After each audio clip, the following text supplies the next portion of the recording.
this is the bottom Z cap, but now that's the front and back, but now that's the top and top, but now that's the other front and back.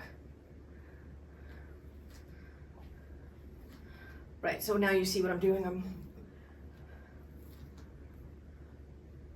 And you see how I'm going through the sequence now? Right, but do you see how I'm going through all of the positions here? Okay.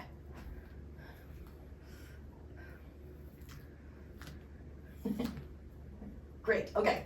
I would call that an 8-step side plane, side opposite left C-cap combination, where you are stepping through, in the particular one I just did, you're stepping through on the in-spin portion of it.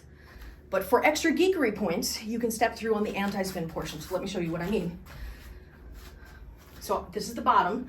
Now I'm gonna go 3/4.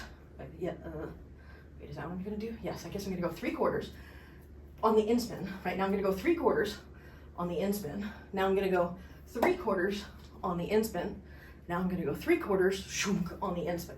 So that was me stepping through with the in-spin versus that was me stepping through on the anti-spin. Me stepping through on the anti-spin. Me stepping through on the anti-spin. So I actually think I said it wrong. I think the first one I demonstrated was on the anti-spin, not the in-spin, but you can do both.